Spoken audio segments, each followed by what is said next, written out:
Okay. Hyderabad వచ్చి అంటే నువ్వు సినిమా ఫీల్డ్ కోసం వచ్చినావా, సీరియల్స్ కోసం వచ్చినావా, లేకపోతే ఏదైనా బ్యూటిషియన్ నేర్చుకుందామని వచ్చినావా, అసలు దేనికోసం సినిమా వచ్చావు? ఫీల్డ్ కోసమే వచ్చాను. సినిమా ఫీల్డ్ కోసం వచ్చావు. సినిమా ఫీల్డ్కి వచ్చి అసలు ఏం చేసావు? నేను కొంతమందిని అడిగా. ఫస్ట్ స్టార్టింగ్ అడిగితే ఏమీ రాదు. ఓకే. కొన్ని ఎదుర్కొన్నా, ఏమీ రాలేదు. ఎదుర్కొన్నాయి మొత్తం డైరెక్ట్ చెప్పేసి. ఎదుర్కొన్నా, కమిట్మెంట్లు అడిగారు కొంతమంది.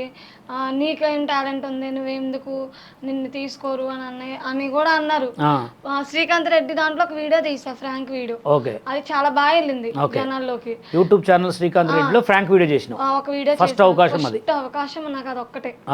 ఇంకా తర్వాత ఇంకా నాకు ఏం లేదు, ఇంకా నేను మళ్ళీ వేరే నా పని నేను చేసుకున్నా. ఒకరింట్లో పని చేసా. ఇంకా అయిపోయిన తర్వాత మళ్ళీ నేను ఇటు సైడ్ వచ్చేసా, ఇటు కృష్ణకాంత్ పార్క్ సైడ్ వచ్చేసాను. మణికొండ నుంచి ఇటు షిఫ్ట్ అయిపోయాను. ఇక్కడ ఉండగా ఒక ఫ్రెండ్ ఉండే సురేష్. ఓకే. తను అన్నాడు, ఉప్పల్ బాలు వాళ్ళ దగ్గరికి తీసుకెళ్తాను రా, ఎప్పటి నుంచో వీడియోస్ యూట్యూబ్ కోసం చాలా ఇబ్బంది పడుతున్నావు కదా రా అని చెప్పి, నాకు ఇన్స్టాలో ఫ్రెండ్ అనమాట. నాకు స్టార్టింగ్ ఇన్స్టా 8,000 ఫాలోవర్స్ ఉండేవాళ్ళు.